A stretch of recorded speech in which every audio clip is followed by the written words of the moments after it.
A chuva caía como lâminas afiadas sobre o para-brisa rachado do velho Fiat, transformando as ruas de Lisboa em um labirinto de sombras e luzes neon piscantes. Miguel apertou o volante com mãos trêmulas, o coração batendo como um tambor de fada em uma taverna esquecida, enquanto via o carro do tio Ricardo parar ao lado, os faróis cortando a noite como uma acusação silenciosa. Naquele instante, ele soube que o segredo de sua vida nomade, escondido nas dobras de um amor proibido e uma família que o renegara, estava prestes a explodir em pedaços irreparáveis. Ricardo desceu do Mercedes reluzente, o casaco de lã italiana colando-se ao corpo sob a tempestade, os olhos fixos no sobrinho que ele mal reconhecia após anos de distância. Aos 45 anos, o tio era o epítome do sucesso em Lisboa, dono de uma rede de vinícolas no Douro, com vinhedos que se estendiam como tapetes verdes sob o sol do norte de Portugal. Mas naquela noite de outono chuvoso, nada daquilo importava. Ele havia seguido uma pista vaga de um amigo comum, um detetive particular contratado por um pressentimento inexplicável, e agora ali estava Miguel, 27 anos, encolhido no banco do motorista, com uma mochila surrada no colo e o cheiro de desespero impregnado no ar úmido do carro. Miguel. Meu Deus, o que é isso? Você está vivendo. Aqui, murmurou Ricardo, a voz rouca misturando choque e uma dor que ele não esperava sentir tão visceralmente. Miguel ergueu o olhar, os olhos castanhos inchados de noites mal dormidas e lágrimas não derramadas. Ele havia fugido de casa aos 18, quando o pai, um pescador rígido de Cascais, descobrira as cartas trocadas com João, o primeiro amor que ousara confessar em sussurros nas praias desertas do Estoril. A família católica, ancorada em tradições que viam o amor como um pecado mortal, o expulsara com palavras que ainda ecoavam como chicotadas: "Você não é mais meu filho." Anos de empregos precários em cafés de Belém, de noites em abrigos lotados e, finalmente, o Fiat herdado de um tio distante como o único refúgio. Mas João... João havia sido a âncora, o farol em meio à tempestade, até que uma briga idiota sobre ciúmes e futuros impossíveis os separara há 6 meses. Agora, Miguel vagava pelas ruas de Lisboa, estacionando em vielas escondidas do Bairro Alto, onde a noite pulsava com vozes de fado e risadas de turistas alheios à sua solidão. Ricardo bateu no vidro com urgência, ignorando a água que escorria pelo colarinho. "Saia daí, rapaz. Vamos para casa." "Minha casa." Miguel hesitou, o orgulho ferido travando suas ações, mas o cansaço venceu. Ele destrancou a porta, e o tio puxou para fora, abraçando-o com uma força que surpreendeu a ambos.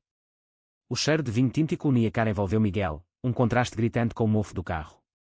No caminho para a mansão em Sintra, com suas torres neogóticas erguendo-se contra as colinas enevoadas, Ricardo não disse uma palavra sobre o que vira no porta-luvas, uma foto amassada de Miguel e João, abraçados em uma praia ao pôr do sol, com legendas rabiscadas em português arcaico: "Meu eterno." A mansão era um palácio de mármore e azulejos pintados à mão, herança de uma linhagem de mercadores que navegara os mares durante os descobrimentos. Ricardo instalou Miguel em um quarto no andar superior, com vista para o Palácio da Pena, cujas cores vibrantes pareciam um sonho irreal sob a lua. "Durma. Amanhã conversamos", disse o tio, fechando a porta com gentileza, mas seus passos ecoaram pesados pelas escadas, carregando o peso de memórias próprias. Ricardo nunca contara à família sobre sua juventude em Coimbra, onde um amor fugaz com um estudante de arte o deixara marcado por silêncios e adeuses abruptos. Ele havia enterrado aquilo sob camadas de riqueza e conveniência, casando-se com uma mulher que partira cedo, deixando-o com uma filha adolescente, Sofia, agora estudando em Londres. Mas ver Miguel, um reflexo distorcido de si mesmo jovem, reacendia brasas que ele julgava extintas. Na manhã seguinte, o sol filtrava-se pelas cortinas de linho, pintando o quarto de ouro.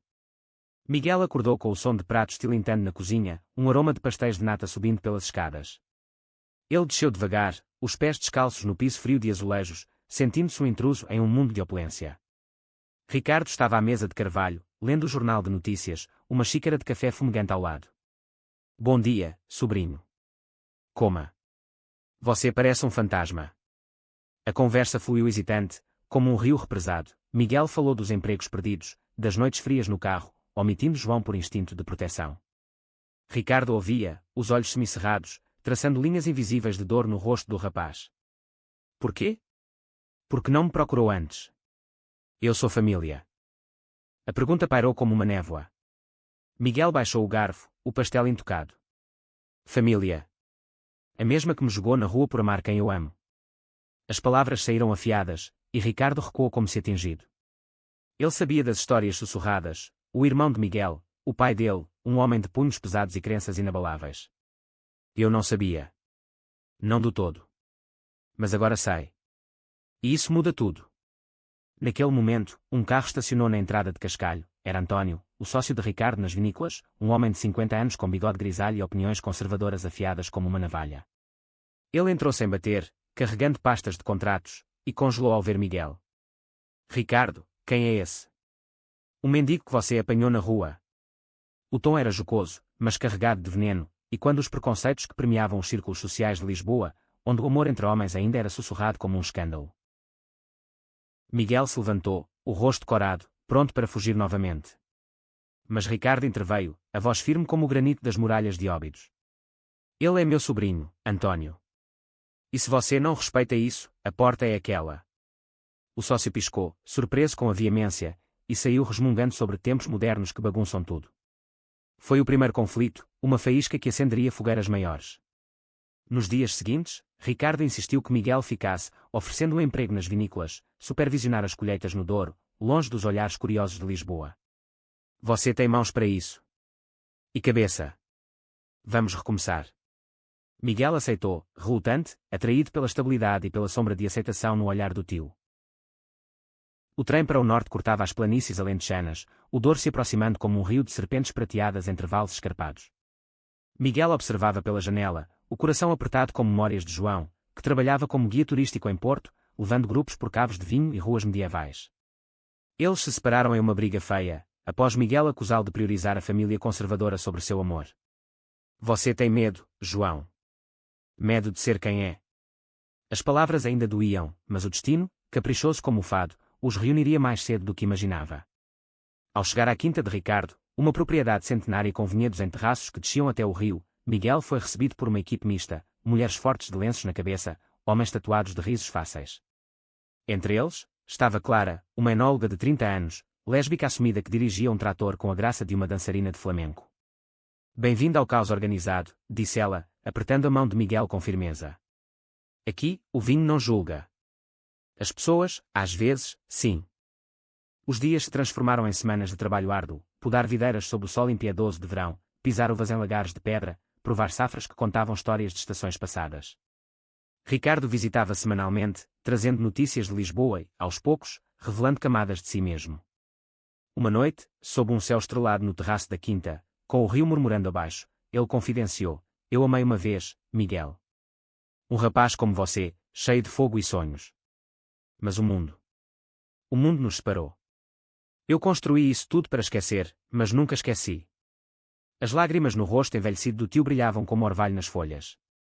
Miguel, tocado, abraçou-o, sentindo pela primeira vez uma ponte sobre o abismo da solidão familiar.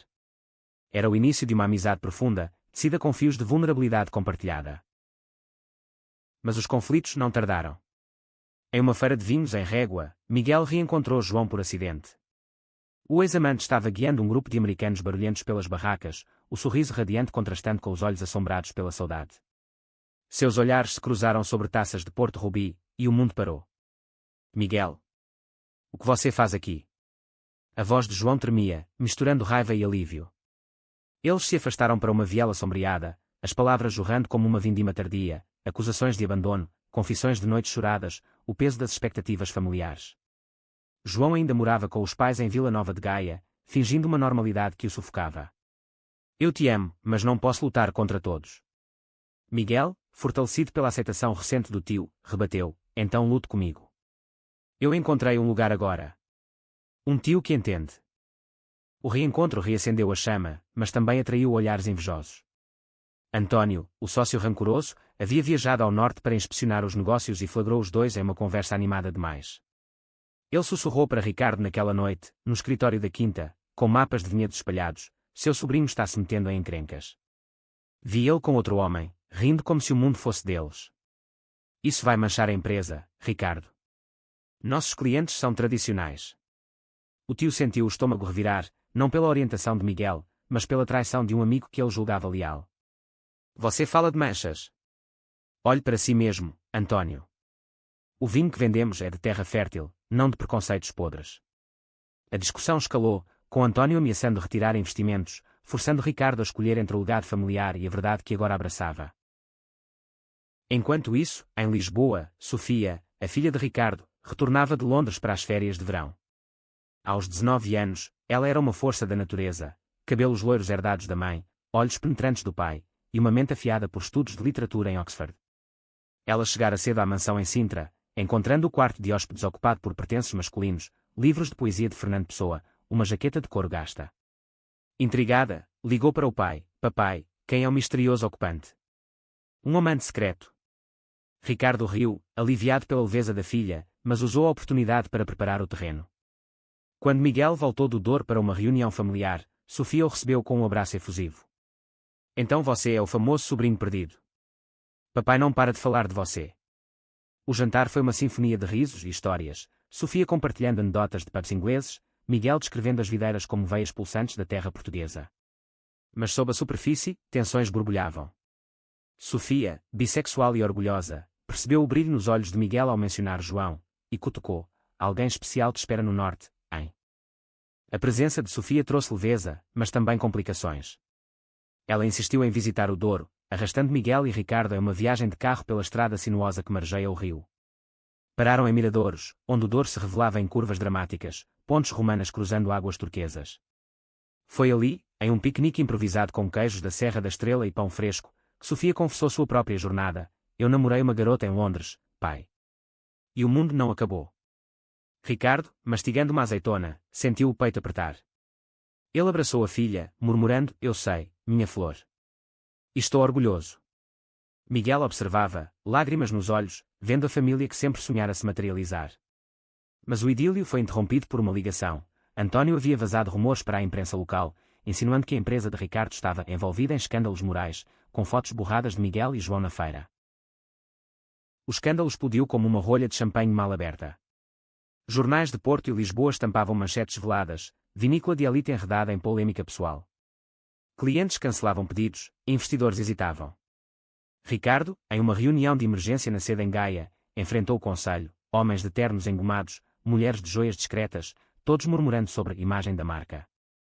António sorria por trás da máscara de preocupação. Miguel, chamado ao norte, chegou pálido, culpando-se: tio, isso é por minha causa. Eu trago só problemas. Ricardo puxou para o lado, no jardim de oliveiras centenárias: não, Miguel. Isso é por causa da ignorância deles. E nós vamos combatê-la juntos. O conflito atingiu o ápice em uma gala beneficente em Lisboa, organizada para arrecadar fundos contra a discriminação LGBTQ+, ironicamente patrocinado pela vinícola de Ricardo. A mansão em Sintra foi transformada em um salão de luzes suaves e tapeçarias antigas, com músicos tocando fado contemporâneo misturado a jazz. Miguel, trajado em um blazer azul marinho que Sofia insistira em comprar, circulava tenso entre convidados, ativistas de cabelos coloridos, artistas de teatro do bairro alto, políticos relutantes. João aparecera, convidado por Clara, que se tornara uma aliada feroz. Seus olhos se encontraram através da multidão, e João se aproximou, a mão tremenda ao tocar o braço de Miguel. Eu vim. Porque você tinha razão. Eu tenho que lutar. O beijo que se seguiu foi breve, mas carregado de promessas, sob aplausos discretos de amigos que entendiam. Mas António, infiltrado como um lobo em pele de cordeiro, gravara um momento em seu telefone. Ele confrontou Ricardo no terraço, o rio Tejo brilhando abaixo como uma lâmina de prata. Veja isso, Ricardo. Seu império vai por água abaixo por causa dele. O tio arrancou o aparelho, os olhos flamejando. Não, António. Vai por água abaixo por causa de covardes como você. Em um gesto impulsivo, Ricardo deletou o vídeo e chamou a segurança, expulsando o sócio em meio a sussurros chocados. A gala virou um turning point. Sofia subiu ao palco, microfone em punho, declarando: esta casa, esta família, celebra o amor em todas as formas. Porque o amor é o verdadeiro vinho da vida, envelhece bem e une corações. Aplausos irromperam, e Miguel, ao lado de João, sentiu as muralhas de sua solidão ruírem. Nos meses seguintes, a vinícola não só sobreviveu, mas floresceu. Novos investidores, atraídos pela narrativa de resiliência, injetaram capital. Ricardo reestruturou a empresa, promovendo Clara a diretora e Miguel a gerente de sustentabilidade, integrando práticas ecológicas nos vinhedos. A amizade entre tio e sobrinho aprofundou-se em algo paternal, com noites de conversas ao redor da lareira, compartilhando histórias de amores perdidos e encontrados. João e Miguel reconstruíram seu relacionamento devagar, passeios de barco no Douro tornando-se rituais de reconciliação, onde promessas eram seladas com olhares e mãos entrelaçadas.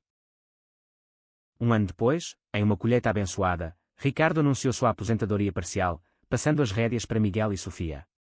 A família reunida, agora expandida para incluir João e Clara, brindou com um vinho envelhecido de 1960, o ano em que Portugal sonhava com liberdades futuras. O que eu fiz mudou tudo, disse Ricardo, erguendo a taça, porque escolhi o amor sobre o medo.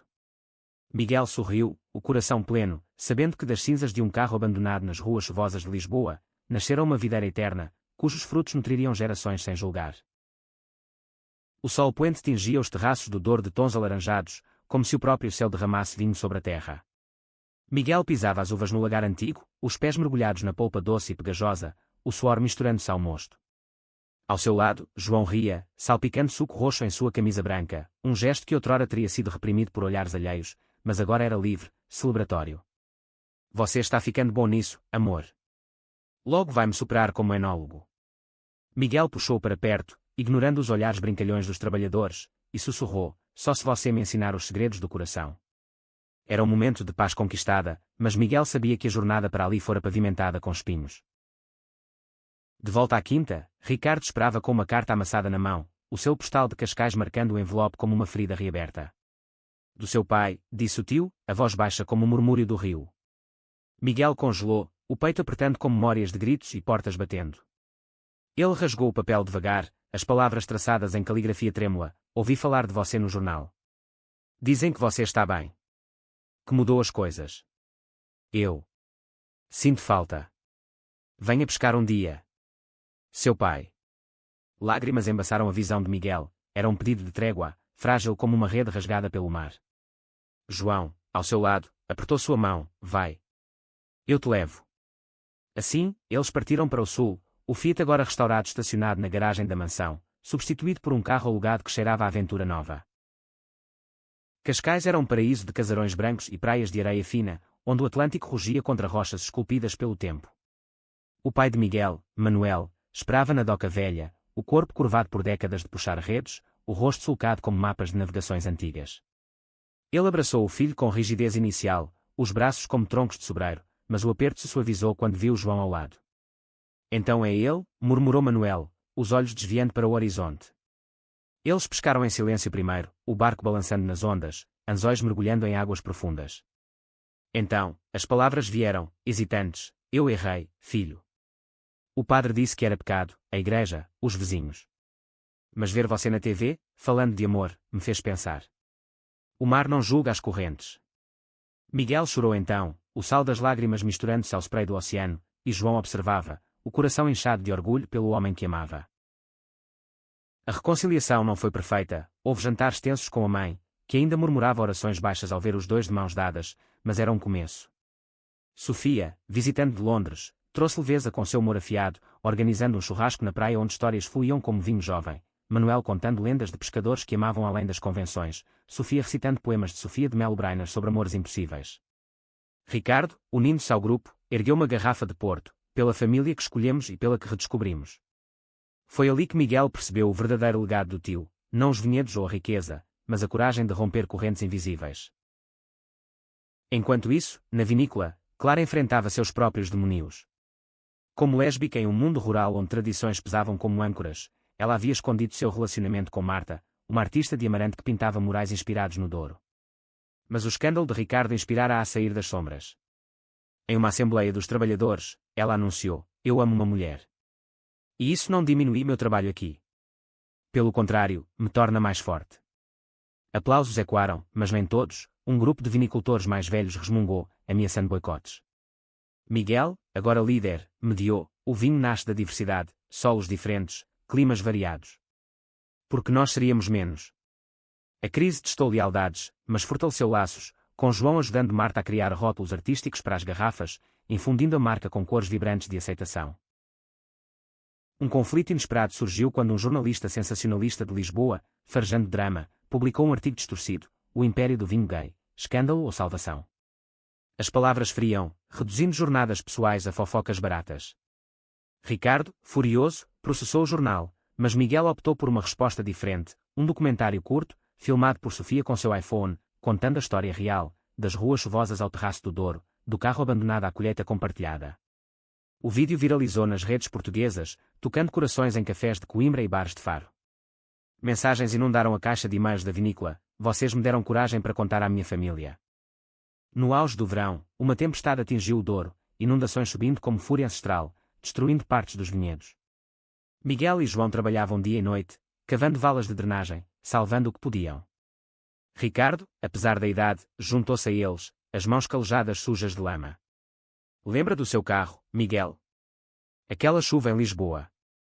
Nós sobrevivemos àquilo. Sobreviveremos a isso. A crise uniu a comunidade, vizinhos de quintas rivais enviando mão de obra, ativistas de Lisboa doando suprimentos. Marta pintou o mural na parede da adega, duas videiras entrelaçadas, uma masculina e outra feminina, florescendo apesar da tempestade. Emergindo das águas, a colheita seguinte foi milagrosa, uvas mais doces, vinhos mais complexos, como se a terra recompensasse a resiliência humana. Em uma festa de celebração em Pinhão, com lanternas flutuando no rio e fado ao vivo, Miguel propôs a João sob as estrelas: case comigo. Não por lei, mas por nós. João, lágrimas nos olhos, aceitou, e a multidão aplaudiu, um coro de vozes diversas ecoando o hino de um amor vitorioso. Sofia, agora de volta permanentemente, planejava expandir a vinícola para turismo inclusivo, retiros para casais LGBTQ+, workshops sobre história que era em Portugal, desde os marinheiros dos descobrimentos que amavam em portos distantes. Ricardo, orgulhoso, observava tudo, sentindo o vazio deixado pela esposa preenchido por essa nova tapeçaria familiar. Uma noite, sozinho no escritório, ele escreveu uma carta para o amor de sua juventude em Coimbra, um envelope selado com cera vermelha, prometendo um encontro tardio. Eu esperei tempo demais. Mas agora, sou livre. Outono chegava ao Douro com folhas avermelhadas caindo como confetes de uma festa esquecida, e com ele, um convite inesperado, o casamento de um primo distante em Évora, no Alentejo profundo, onde planícies se estendem como oceanos de cortiça e sobreiros. Miguel hesitou, a família extensa ainda carregava ecos de julgamentos passados, mas Ricardo insistiu: vá. Mostre que o amor vence. João, ao seu lado, preparou-se com ansiedade velada, escolhendo uma gravata azul que combinava com os azulejos de uma igreja alentejana. Sofia, sempre a arquiteta de momentos, arranjou flores de jasmim para os lapelas, para lembrar que a beleza persiste. A viagem sul foi uma odisseia de paisagens mutantes, do rio sinuoso ao planalto árido, paradas em vilarejos onde sinos de igreja tocavam melodias antigas. Chegando a Évora, a cidade romana sussurrava segredos em templos de pedra e capelas ossuárias, um lembrete sombrio da mortalidade que tornava o amor mais precioso. O casamento era uma herdade de cortiça, mesas sob árvores centenárias carregadas de frutos espinhosos. O primo, Luís, um advogado de Lisboa com noiva tradicional, abraçou Miguel com efusividade fingida, ouvidas suas aventuras no norte. Vinícola gay, hein? Moderno demais para mim. O tom cortante mascarava curiosidade, mas frio. Durante o banquete, com leitão assado e vinhos alentejanos robustos, conversas fluíram em correntes duplas, elogios superficiais misturados a perguntas probing. Uma tia idosa, com rosário no pescoço, sussurrou para a mãe de Miguel: ele trouxe o amigo. Ainda nisso. A tensão escalou na dança, quando uma música de flamenco acelerada encheu o ar. João puxou Miguel para a pista de terra batida, seus corpos movendo-se em sincronia instintiva, risos desafiando os olhares. Mas um tio bêbado, primo de Manuel, aproximou-se cambaleante: isso não é lugar para exibições. As palavras caíram como pedras em um poço, e Miguel congelou, o passado ressurgindo como um fantasma. João, protetor, rebateu: é lugar para amor, senhor. Como o seu pela bebida. O confronto atraiu olhares, e Luís interveio, arrastando o tio para longe, mas o dano estava feito. Naquela noite, no quarto de pousada com paredes caiadas, Miguel desabou nos braços de João: porque ainda dói tanto. João acalentou: porque o mundo é lento para mudar. Mas nós somos rápidos em amar. De volta ao Douro, o incidente plantou sementes de dúvida. Miguel questionava se a aceitação do pai era genuína ou mera conveniência midiática. Ricardo, sentindo a nuvem, organizou uma viagem familiar a Coimbra, cidade de sua juventude, para confrontar fantasmas coletivos. Lá, nas ruas empedradas da Baixa, eles visitaram a universidade, torres góticas erguendo-se como sentinelas de conhecimento. Ricardo apontou uma janela alta: ali morei, com ele. Chamava-se Diogo. Pintava quadros que capturavam a luz do Mondego como ninguém. Caminhando pelo rio, ele contou a história completa: o amor secreto, a separação forçada por pressões familiares, o casamento arranjado que o deixou vazio. Eu me tornei rico para preencher o buraco, mas só você, Miguel, me mostrou o caminho de volta. Em uma taberna ribeirinha, com pratos de chanfana fumegante, Sofia revelou sua própria ferida, um término recente em Londres com uma namorada que temia o escrutínio público. Eu me escondi atrás de livros, como você com videiras, pai. A conversa fluiu até altas horas, lágrimas e risos entrelaçados, fortalecendo o tecido familiar. Miguel, inspirado, ligou para o pai naquela noite: venha ao Douro no Natal. Traga a mamãe. Vamos fazer paz de verdade. Manuel aceitou, voz embargada: sim, filho. Pelo mar que nos une. Enquanto isso, Clara e Marta enfrentavam sua provação. A família de Marta, devotos de Fátima, descobriram o relacionamento através de fotos nas redes. Uma carta chegara, cheia de citações bíblicas e ultimatos: escolha, nós ou o pecado. Marta, artista sensível, mergulhou em uma espiral de dúvida, pintando telas escuras de rios turvos.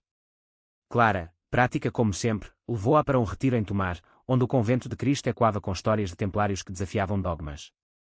Olhe para isso, disse Clara, apontando a frescos de cavaleiros em armaduras reluzentes. Eles lutaram por crenças. Nós lutamos pelo amor. Marta emergiu renovada, rasgando a carta e enviando uma de volta: eu escolho a luz que me faz viva. O Natal no Douro foi um milagre de neve rara, cobrindo vinhedos como o açúcar de uma rabanada. A casa de Ricardo encheu-se de aromas de bacalhau cozido e castanhas assadas, luzes de presépio piscando em cantos. Manuel e a esposa chegaram tímidos, mas o abraço inicial de Ricardo quebrou o gelo: bem-vindos à nossa mesa. Aqui, só há lugar para corações abertos. O jantar estendeu-se, histórias fluindo, Manuel contando de tempestades no Atlântico que testavam a fé, Miguel compartilhando da inundação que unira a comunidade. João, aos pés da mesa, tocou viola baixinho, uma melodia de fado ligeiro que evoluiu para algo alegre, convidando todos à dança na sala de estar. Até a mãe de Miguel, relutante, girou nos braços do marido, rindo pela primeira vez em anos. Mas o clímax veio na véspera, quando uma nevasca isolou a casa. Presos, eles jogaram cartas à luz de velas, revelando segredos, a esposa de Manuel confessando sua própria juventude reprimida, um flerte com uma prima em aldeias remotas. Eu entendo agora, disse ela, tocando a mão de Miguel. O amor é como o mar, vasto, imprevisível, mas essencial. Pela manhã, com o sol derretendo a neve, eles saíram para um piquenique improvisado, cobertores no chão nevado, brindando com espumante. Ricardo, olhos úmidos, ergueu a taça: pela família que o inverno não quebra. Primavera irrompeu no Douro como uma sinfonia de cores, amendoeiras em flor pontilhando os vales de rosa pálido, o rio despertando com reflexos de esmeralda. Miguel e João planejavam sua cerimônia, não um casamento legal, mas uma união simbólica na quinta, sob as videiras que testemunharam sua jornada. Convidados seriam escolhidos a dedo: Clara e Marta, Sofia como uma nova parceira de Oxford, Ricardo como oficiante improvisado. Mas sombras pairavam, rumores de boicote de fornecedores conservadores circulavam, alimentados por resquícios do artigo sensacionalista. Eles dizem que nossa safra será amaldiçoada, zombou João, mas Miguel sentia o peso: não é zomba. É medo disfarçado. Para contrabalançar, Ricardo lançou uma campanha: vinhos do coração aberto, com rótulos contando histórias reais de amor que era em Portugal, desde poetas como António Boto, censurado nos anos 20, a ativistas modernos de Lisboa. Sofia gerenciou as mídias, posts virais mostrando casais em vinhedos, mãos entrelaçadas sobre cachos de uva. A resposta foi avassaladora: pedidos de todo o país, de Porto a Algarve, com mensagens de solidariedade. Vocês nos deram voz, escreveu uma mulher de Braga, enviando uma doação para um abrigo LGBTQ+. Enquanto preparativos fervilhavam, um passo em falso ocorreu: Manuel, visitando a quinta para ajudar na poda, flagrou uma conversa acalorada entre Miguel e um fornecedor relutante. Eu não vendo para uma empresa de aberrações, cuspiu o homem, um agricultor idoso de Lamego. Manuel, instintivamente, ergueu o punho como nos dias de pescaria brava, mas parou, lembrando as lições do mar. Em vez disso, falou calmamente: aberrações. Meu filho salvou esta terra da inundação. Ele é mais homem que muitos que conheço. O fornecedor recuou, envergonhado, e assinou o contrato. Miguel, assistindo, abraçou o pai: obrigado por ver além. Clara, por sua vez, enfrentava um dilema pessoal. Marta, grávida via inseminação, ansiava por raízes estáveis, mas o Alentejo chamava com promessas de ateliês amplos. Eu te sigo para onde for, disse Clara, mas o medo de perder o equilíbrio na vinícola a paralisava. Miguel mediou uma reunião no terraço, com chá de ervas fumegante: o amor não é prisão. É asa. Vá para o sul se o coração pede, e volte para visitas.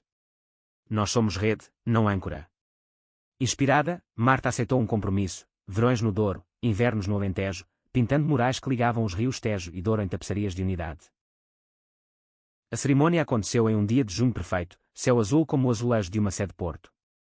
As videiras formavam um arco natural, flores silvestres tecidas em guirlandas. Sofia, como madrinha, leu um poema de Luís de Camões adaptado. Amor é fogo que arde sem se ver, é ferida que dói e não se sente, é um contentamento descontente. Ricardo, de terno claro, uniu as mãos de Miguel e João. Vocês me ensinaram que a riqueza verdadeira está nas raízes que nutrimos juntos. Votos foram trocados em sussurros emocionados, Miguel prometendo ser sua calmaria nas tempestades, João jurando ser sua luz nas noites de dúvida. A troca de anéis, simples aros de prata com gravuras de folhas de videira, selou o momento sob aplausos e pétalas atiradas. Mas o ápice dramático veio pós-cerimônia, durante o banquete ao ar livre. Um convidado surpresa chegou, o jornalista que outrora os difamara, agora humilde, com uma fita de vídeo. Eu errei. Deixem-me contar a história certa, a de Vitória. Ricardo, magnânimo, permitiu, transformando veneno em elixir.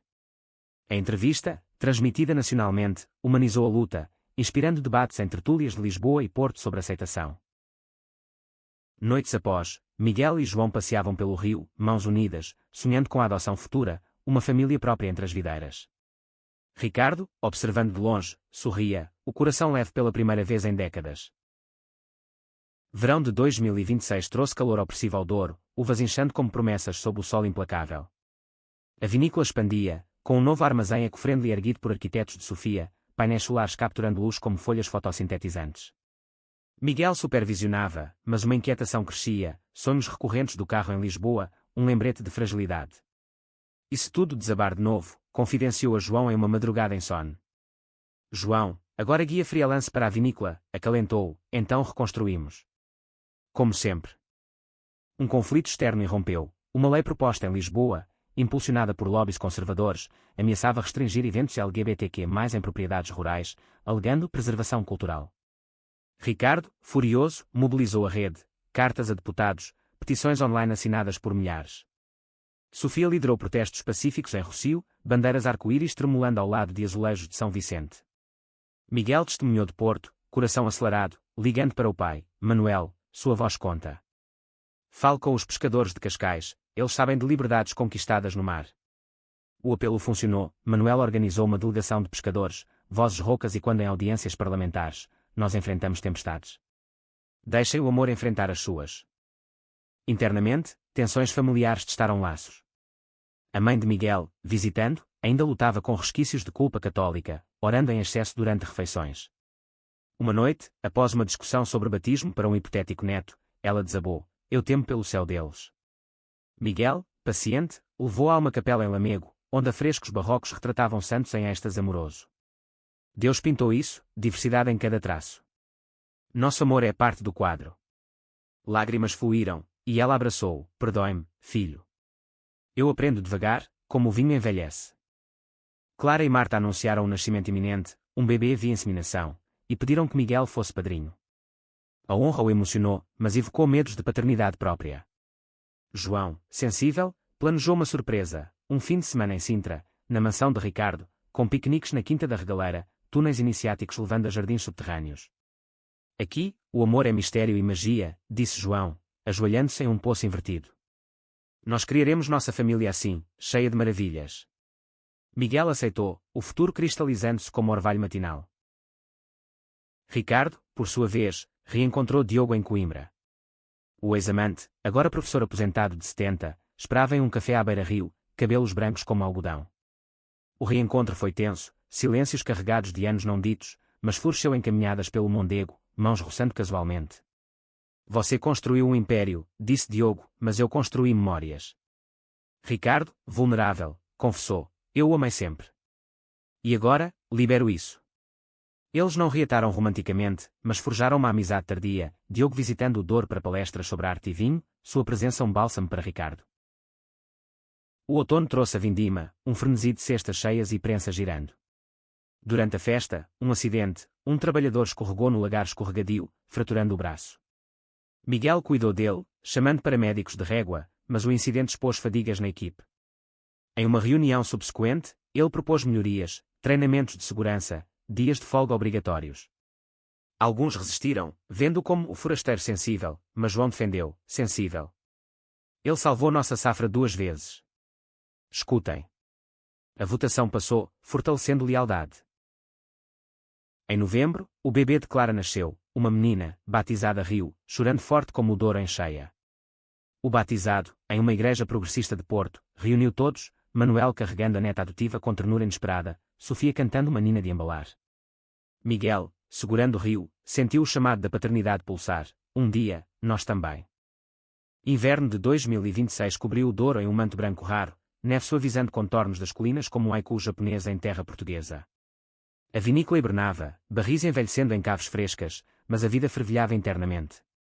Miguel e João iniciaram processos de adoção, papéis navegando burocracias lisboetas com paciência de monges beneditinos. Vai dar certo, assegurava Ricardo, mas dúvidas assombravam noites, e se nos julgarem dignos? Sofia, de volta de uma conferência em Berlim sobre direitos queer, trouxe estatísticas encorajadoras. Portugal avança. Nós somos a prova. Um conflito pivotal surgiu com a família extensa. O primo Luís, de Évora, anunciou uma herança disputada, terras no Alentejo que outrora pertenciam a Manuel, agora reivindicadas por advogados gananciosos. Luís, amargurado pelo casamento fracassado, culpava Miguel. Você e suas modernidades envergonharam a família. Isso é karma. Manuel, devastado, viajou ao sul sozinho, mas Miguel seguiu, João ao lado. Em Évora, sob o templo de Diana, eles confrontaram Luís em um café sombrio. Herança não é troféu para rancores, disse Miguel. É legado para unir. Palavras evoluíram para lágrimas, Luís confessando solidão pós-divórcio, medo de ser o vilão conservador. Uma mediação com Sofia, mestra em narrativas, resultou em partilha equitativa, terras para um santuário ecológico, gerido conjuntamente, simbolizando reconciliação. Clara retornou do Alentejo com Rio, mas Marta sofreu um esgotamento criativo, pincéis paralisados por pressões maternais. Elas buscaram terapia em Braga, sessões em um centro holístico com vistas para o Minho.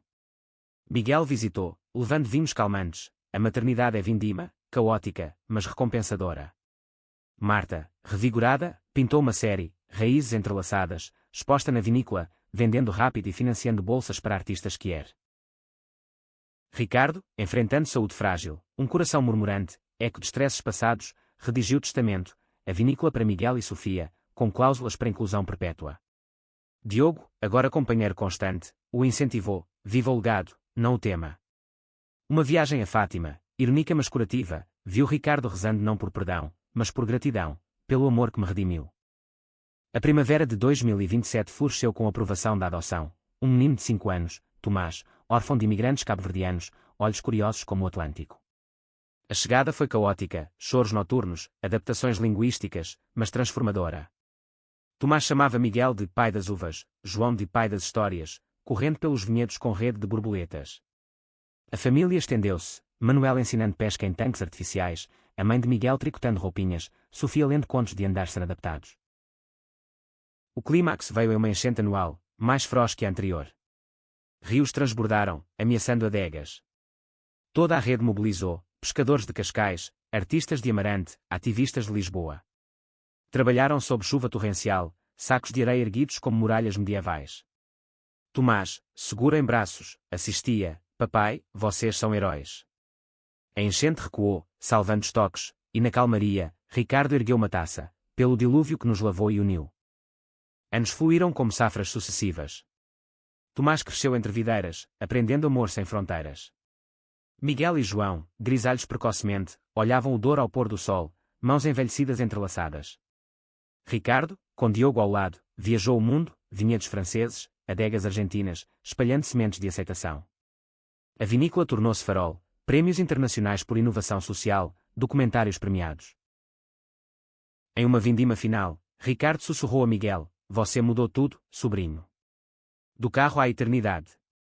Miguel sorriu, abraçando o tio: "Nós mudamos, juntos." O ciclo completava-se, amor tecendo videiras que nenhum inverno quebraria.